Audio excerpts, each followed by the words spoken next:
Welcome to the deep dive. Today we are pulling back the curtain on a part of corporate governance that's, well, absolutely essential, but often works, behind the scenes. We're talking about the audit committee. Think of them as the board's critical eyes and ears when it comes to financial integrity and risk. For this deep dive, we've got a stack of material. There's a really comprehensive guide from the KPMG Audit Committee Institute, which is quite detailed. Plus, we've got articles covering financial audits, what different audit opinions actually mean, and importantly, the differences between internal and external audits.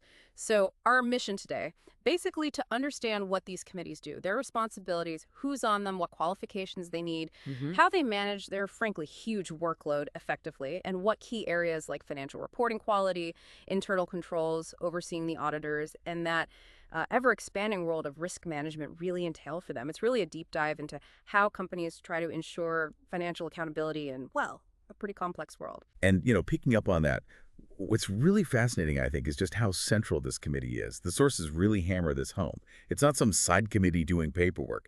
It's genuinely a cornerstone for investor trust. And, of course, for making sure the company meets all its regulatory obligations. I mean, without an effective audit committee doing its job properly, Yeah. the reliability of a company's financial information, well, it's immediately questionable. Right. Okay, let's unpack this then.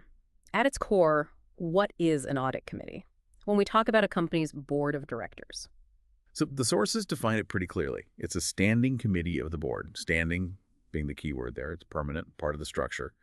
Its main jobs are overseeing the company's financial reporting processes. Yeah. It's internal control over financial reporting. You often hear that called ICFR, and overseeing the audits of its financial statements, both the annual ones and the quarterlies. And the thing that comes up again and again in all the sources is this committee has to be independent of management. Independence, that feels absolutely critical.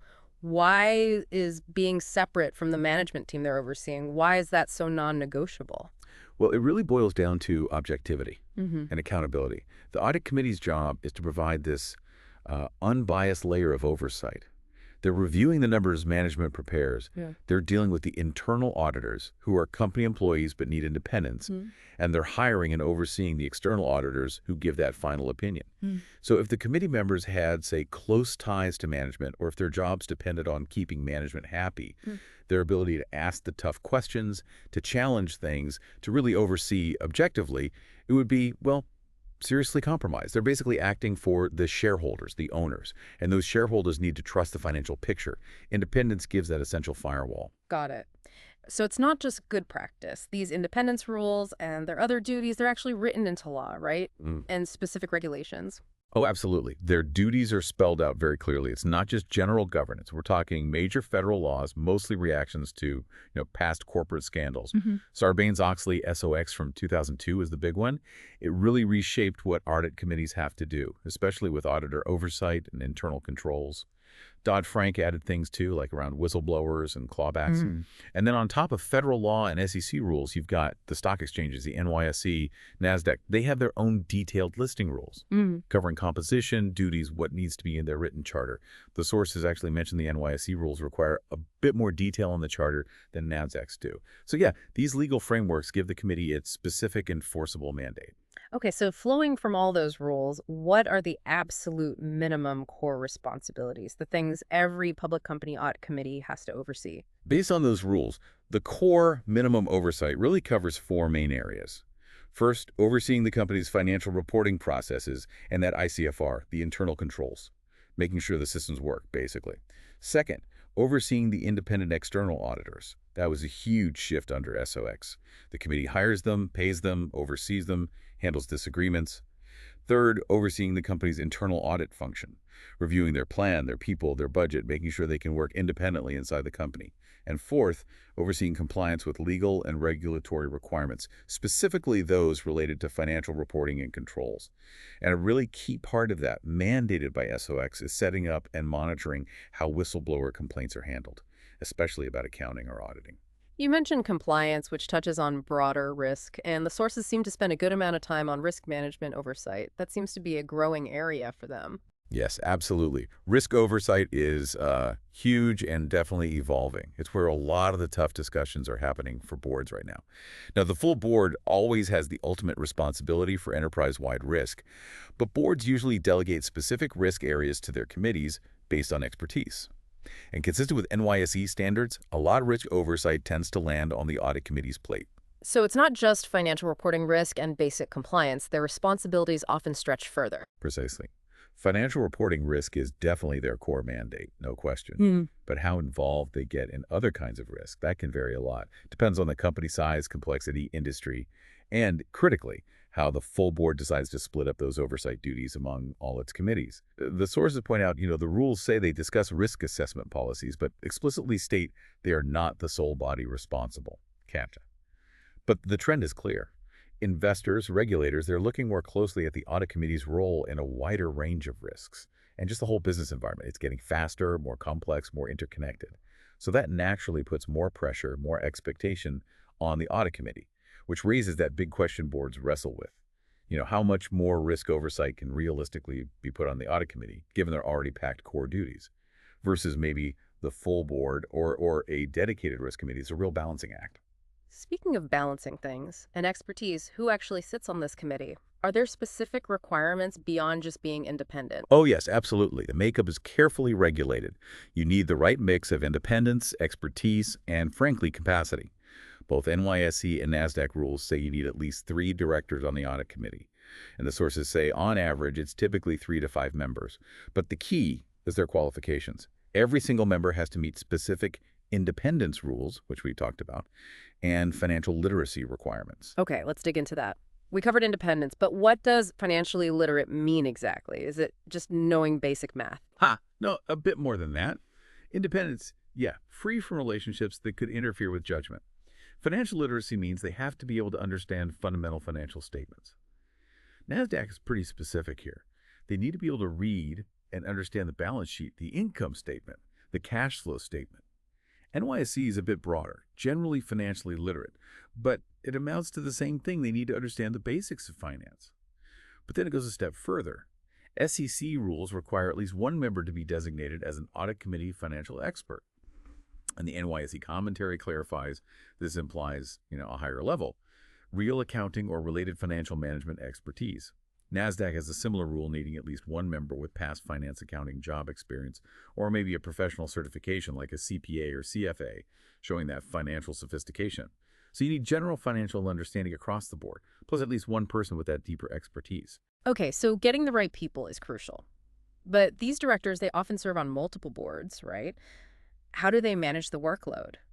The sources mention discouraging serving on too many audit committees. That's a really practical point the sources bring up. This role takes time, serious time and attention.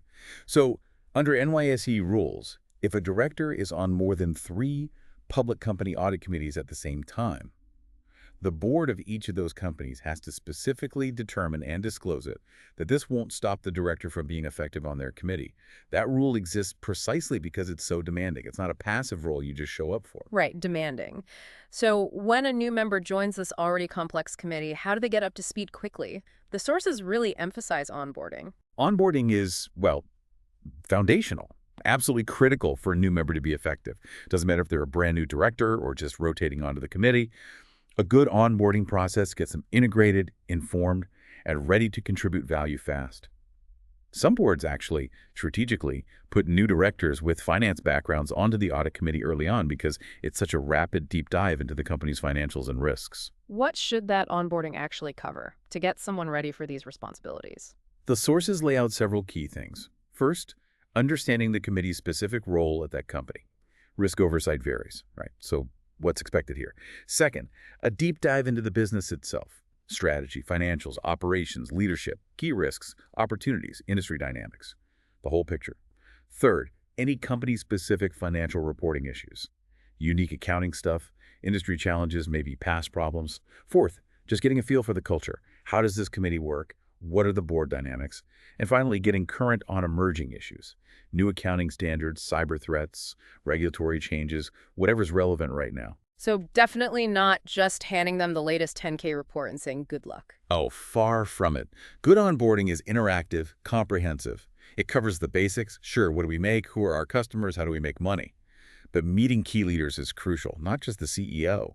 The CFO, head of internal audit, general counsel, head of IR, the CSOO, getting their perspectives. And interestingly, the sources strongly suggest going beyond just the internal view. They recommend seeking out external info too, reading analyst reports, media coverage, social media buzz, checking out consumer sentiment research, looking at competitor filings, maybe even visiting a factory or a store. The goal is to get that multifaceted view, right? Not just the potentially filtered internal story. Understanding outside perspectives, even critical ones, is vital. That's a great point, getting the full 360 view. What about the person leading this committee, the chair? How important is that role? The sources are really clear here. The chair's leadership is absolutely vital, crucial. Its importance, they say, cannot be overstated. The chair sets the tone, shapes the agenda, guides the discussion, makes sure the committee actually fulfills its mandate. And what makes an effective chair based on what the sources observe? Effective chairs are, well, fully engaged. They know the job requires attention anytime, not just during meetings. They set clear expectations for members, management, auditors, everyone involved. They make sure the committee gets the information, the resources, the support it needs. They keep the focus on core priorities, financial reporting quality, internal controls, while managing that expanding list of other issues. This means reviewing the charter, maybe suggesting reallocating responsibilities if the workload gets crazy, and assessing that tone at the top, the culture. That's a big part of their role, too. Okay, let's take that deeper dive now into one of those absolute core duties, overseeing financial reporting in ICFR.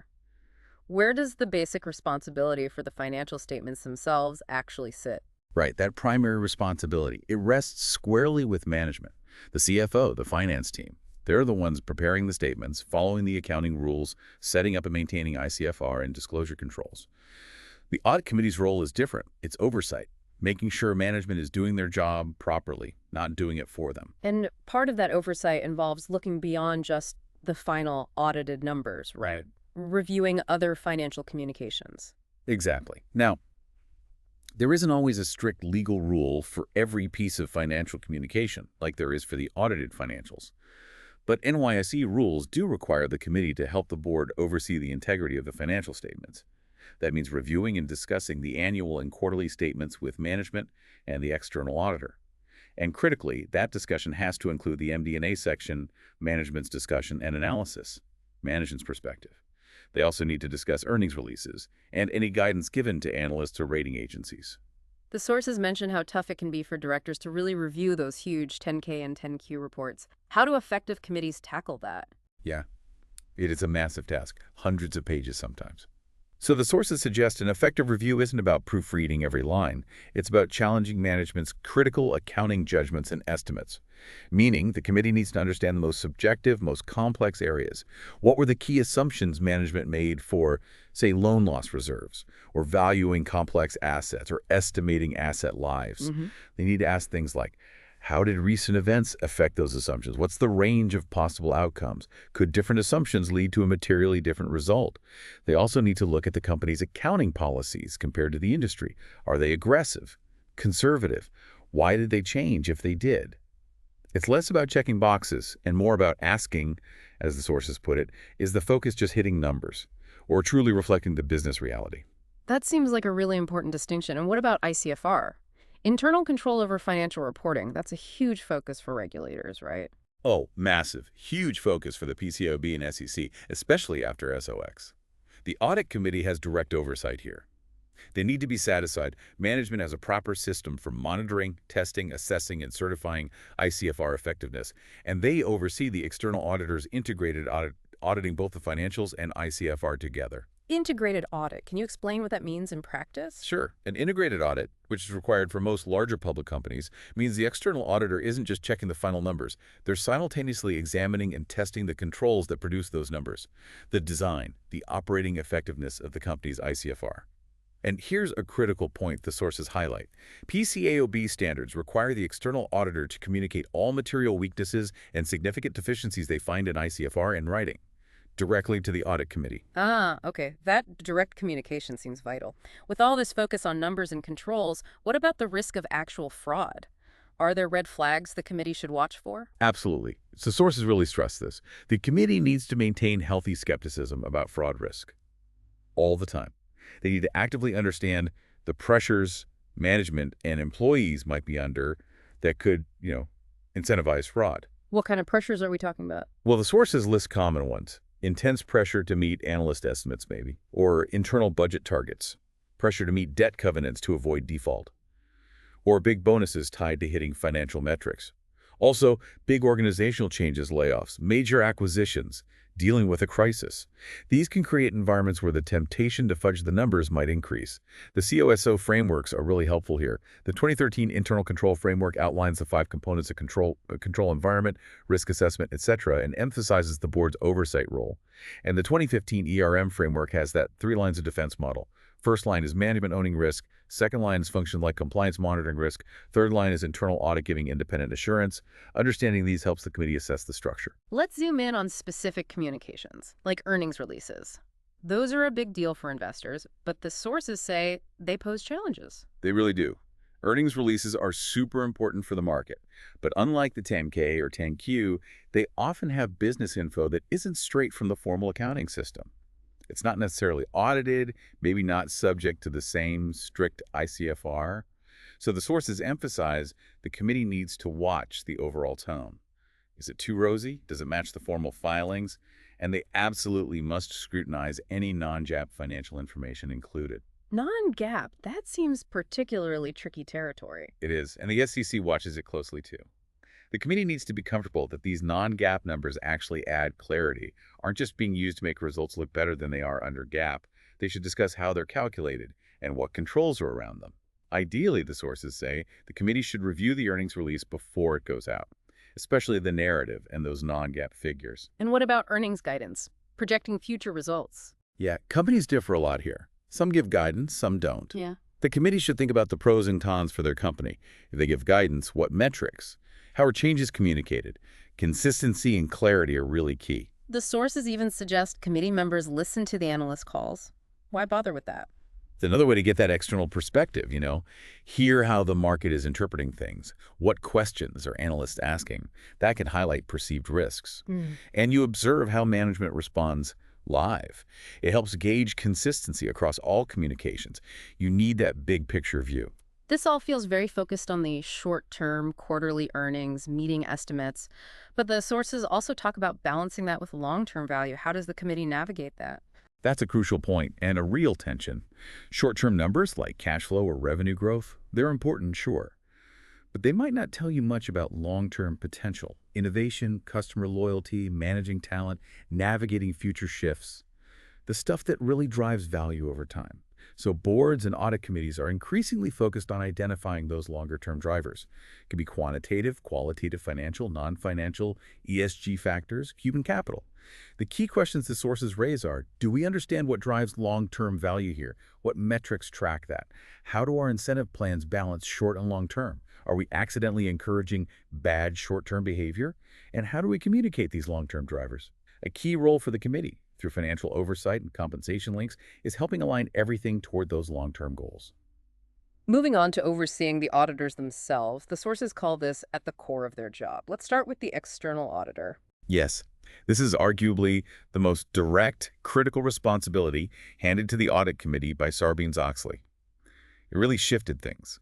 SOX made the committee directly responsible for appointing the external auditor, setting their fees, overseeing their work, resolving disagreements between them and management. The external auditors report directly to the audit committee, not management. So the committee is basically the external auditor's client. That's a significant change. That's exactly how the sources put it, and they should expect to be treated that way. That dynamic is fundamental for ensuring the auditor's independence from management, which is crucial for an objective audit, right? Right. How do they make that relationship work effectively? How do they build that communication? Building a strong, candid working relationship is essential, especially between the audit committee chair and the lead audit partner. The sources stress that informal, proactive communication is key. More than just the formal meetings. It means, prepping for meetings together, talking about issues in real time as they come up, having open lines outside scheduled calls. It builds trust, confidence, which you need for productive dialogue, especially when tough issues arise. And it's not just about the lead partner, is it? The committee should know others on the team. Correct. Audits are complex, involve many people. The sources suggest Getting to know other key partners, like the engagement quality review partner, the second set of eyes, maybe the firm's relationship partner, if it's a global company, partners in other key countries. And given how technical accounting is, maybe interacting with national office partners consulted on tricky issues, knowing who you're relying on is important. How does the committee make sure the auditor stays objective, stays independent? The sources are pretty blunt here. They say the committee should basically tell the auditor, we need objectivity and we expect it. That strong relationship helps. If concerns about support or independence pop up, you can have that direct, productive conversation. And there are rules about rotating auditors, aren't there, to keep relationships fresh? Yes, SOX mandated partner rotation. The lead partner and the quality review partner have to rotate off after 5 years straight. Other partners, sometimes 7 years. The committee oversees this. They need a plan, a timeline for rotations, basically. Succession plan for the audit team to ensure it's smooth, avoids disruption. And they're involved in picking the replacements. The firm proposes candidates, but the committee, often with management input, approves the final choice for key roles like the new lead partner. This can be tricky in specialized industries where expertise is scarce.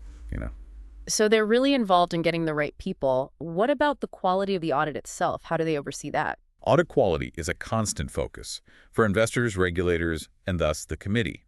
The sources mention PCAOB initiatives focusing on things like ICFR audits, independence, objectivity, professional skepticism.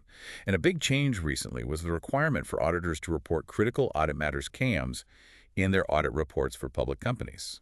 Critical audit matters. What are those exactly? CAMs are basically the matters from the audit that were toughest for the auditor.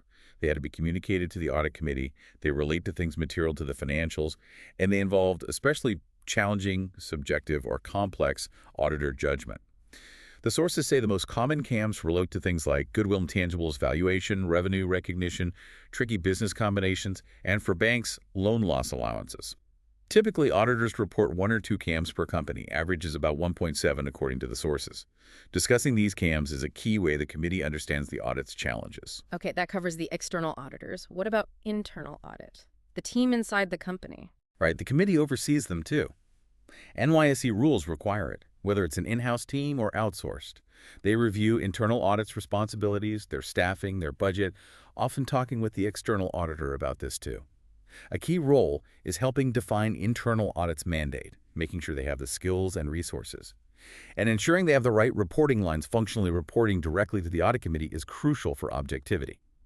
The committee works with the chief audit executive, the CAE, to focus the audit plan on the biggest risks increasingly, including strategic and operational risks, not just financial checks. So internal audit isn't just ticking boxes on basic controls anymore. No, much broader. The sources emphasize that in today's world, internal audit should be an indispensable resource, a crucial voice on risk and control across the board. They provide assurance on the adequacy of the company's overall risk management processes. And it's vital, the sources say, that everyone that's the CAE, CEO, CFO audit committee has a shared view of internal audit's role. Competing demands can undermine them. The committee needs to reinforce their stature, their accountability to the committee, to protect objectivity, especially as they get into more strategic stuff. They can also use internal audit as a sort of barometer for the company's health, culture, controls, people.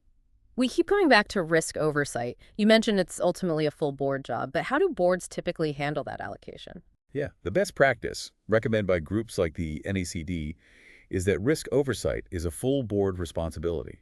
The whole board needs to understand the key risks. Then specific areas get delegated to committees: audit, compensation, nominating governance, maybe a dedicated risk committee. The sources make it clear it's pretty rare, probably impractical, for one committee to handle the whole range of risks effectively. Time, expertise, it's just too much. But the audit committee still ends up with a lot of these delegated risk responsibilities, right? Yeah. Even if the law isn't explicit on all of them. Yes, that's often the reality. They clearly own financial reporting risk. But for other risks, the law is less specific. NYSE rules say they discuss risk assessment policies, but again state they're not the sole body responsible. Yet surveys consistently show many audit committees do report having primary oversight for a whole host of risks beyond financials, operational risks, compliance risks from it is. And the sources acknowledge that. Members find it increasingly tough to handle this growing array of risks effectively, especially as the environment gets more complex. This really points to the need for that robust board-level discussion. What realistically belongs on the audit committee's plate versus elsewhere? Is the load balanced? What are some specific examples of these non-financial risks that audit committees often end up overseeing?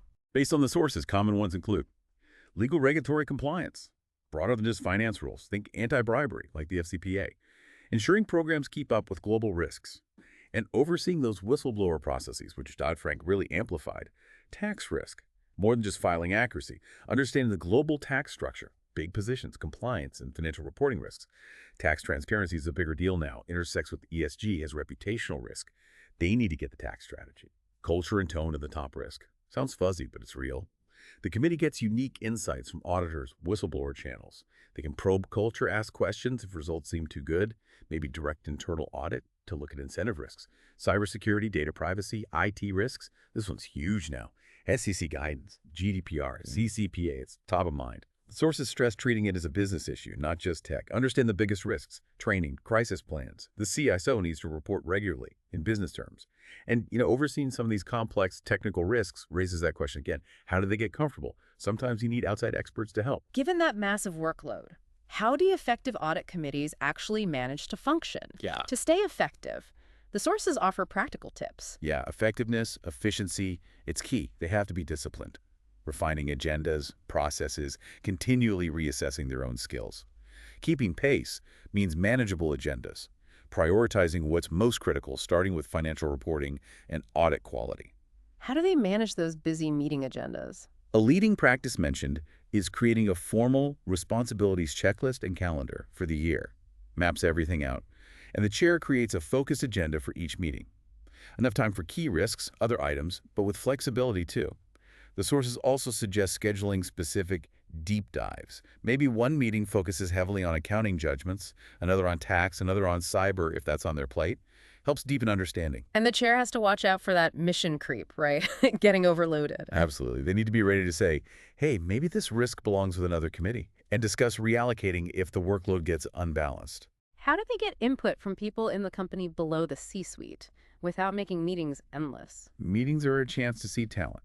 But yeah, the challenge is exposure without bogging things down. The chair usually works with management, like the CFO or CAE, to schedule bringing people in. The chief accounting officer, tax director, head of IR, CISO, maybe business unit managers for specific risk discussions. Having a clear purpose for their attendance is key. The audit committee reports back to the full board. What's the main point of that report? It's the primary way to keep the whole board informed, and importantly, to coordinate with other committees, especially on risk oversight. NYSE rules require regular reporting on financial statement, quality, compliance, auditor performance, and internal audit performance, the key stuff. The chair usually gives this report, maybe 10-15 minutes on the board agenda. Focus on key issues, recommendations, things the full board needs to know. Some chairs also chat informally with other committee chairs between meetings, just to connect the dots on risk. What about meeting minutes? Documentation, the sources mentioned some sensitivity there. Minutes are essential legal documents. They prove the committee did its job. How much detail goes in, that's debated. Sources say get legal counsel's advice. The corporate secretary usually keeps them, distributes them to the board. But yeah, given the sensitivity talking risks, maybe disagreements, some companies advise directors not to take extensive personal notes. And they might limit distribution or require disposal of materials afterward. Sources also warn electronic notes. Even tracking time spent reviewing docs online could be discoverable in lawsuits. So, care is needed. Board portals might even disable note-taking. That really highlights the legal backdrop. How do committees assess their own performance? Is there a process for that? Yes, an annual evaluation is required. Annually for NASDAQ, periodically, usually meaning annually, for NYSE. Assesses performance against the charter, looks at composition, financial expertise. Methods vary. Written surveys, efficient, confidential, maybe lack depth. Interviews more time, more depth. Facilitated discussions allow sharing, but maybe less confidential unless counsel facilitates. And again, the sources note evaluation documents could be discoverable. So minutes might just record that it happened, and any action items, not all the details. There's also that specific policy for pre-approving auditor services, another independence control. Exactly. SOX requires the audit committee to pre-approve all audit and permitted non-audit services by the external auditor. Crucial for independence. Usually done via a detailed written policy. Can allow general pre-approval for defined categories, good for 12 months usually, or require specific approval for others, Management cannot be delegated this authority. The committee will have to do it. The policy must be detailed, the committee must be informed of each service, and they have to consider if it's consistent with SEC PCAOB rules, if it impacts independence, and also look at the ratio of audit versus non-audit fees. Sources give examples of what can be generally approved, some audit-related work, tax compliance, and what's strictly prohibited, bookkeeping, system design, internal audit outsourcing for public companies, etc. And finally, the sources include a sample whistleblower policy. Right, required by SOX for accounting auditing stuff, enhanced by Dodd-Frank protections and incentives. The policy outlines how employees, officers, directors can report concerns about potential wrongdoing, violations of law, policy, ethics. Can be written oral, various channels managers, compliance, HR, legal, directly to the audit committee chair for accounting issues, ethics hotline, reporting website. Confidential and anonymous options must be available. And the policy notes nothing restricts reporting directly to a regulator like the SEC. And the anti-retaliation part is absolutely key, I imagine. Critically important. Protected by law. The policy must prohibit retaliation against anyone reporting in good faith or helping an investigation. Good faith means you reasonably believed it, even if it's not proven later. Essential for encouraging reporting. There's also an investigation process, usually led by an investigator. Compliance, internal audit, maybe outside counsel for sensitive stuff. Needs plan, confidentiality where possible, cooperation expected. Concerns about compliance itself often go to internal audit and the audit committee. Compliance usually keeps a log, reports quarterly to the committee on concerns, investigations, outcomes. Okay, so all this oversight, all this process, it ultimately leads to the external auditor issuing an opinion. The sources describe different types. Let's walk through those outcomes. Yeah, understanding these opinions is key. It's the bottom line from the auditor on the financials for liability. Generally, 4 main types. What's the best outcome? The one everyone wants. That's an unqualified opinion for public companies or an unmodified opinion for private ones. Basically the same thing, the clean report. Means the auditor is satisfied, got enough evidence, believes the financials are fairly presented, follow the rules, like GAAP, no material misstatements.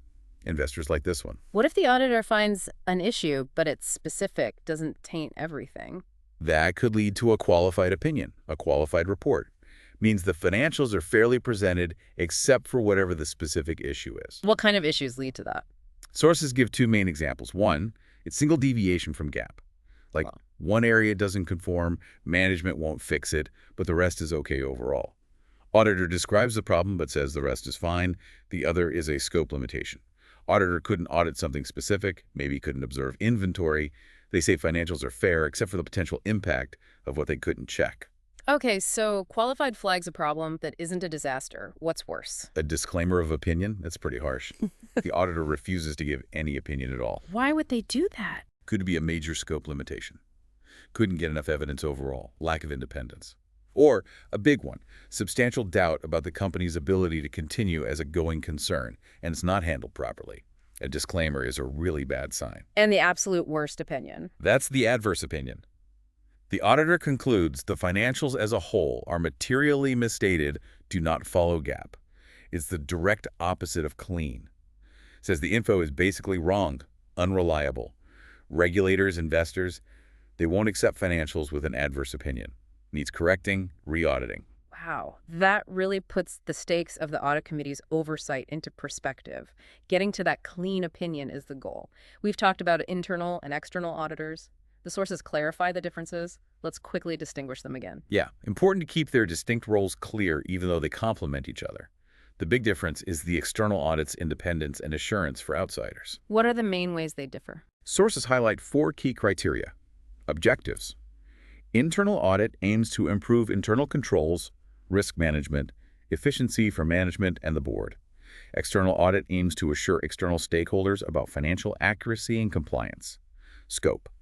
Internal audit is broader finance, compliance, operations, risk within the company. External audit focuses mainly on the financial statements and related controls. Reporting. Internal findings go to the committee, management. External findings, especially the opinion, go directly to shareholders, become public. Frequency. Internal audits are periodic, ongoing throughout the year, risk-based. External audits are usually annual for the big report, plus quarterly reviews. So internal is more about internal improvement, fixing things before they're big problems. External is about that independent verification for the outside world. Exactly. Internal auditors work inside, collaborate, focus on process improvement. broader risk. External auditors stay independent, get evidence, provide that objective opinion to outsiders. The sources also mention IRS audits briefly. How do they fit? Totally different beast. IRS audit is just the tax authority, checking tax compliance, making sure the right amount of tax was reported. Purely tax law, not about overall financial integrity or controls like the other audits. Wow, that really was a comprehensive look. It's clear the audit committee's role is, well, way more extensive and complex than just signing off on financials. Absolutely. It's a vital function right at that intersection of financial integrity, risk management, corporate governance, overseeing the processes, the people, ensuring reliable information. From digging into critical estimates and non-GAAP numbers to overseeing whistleblower systems and tackling huge risks like cyber and culture, the demands are just immense and growing. Indeed. Their effectiveness is critical for trust in the whole system.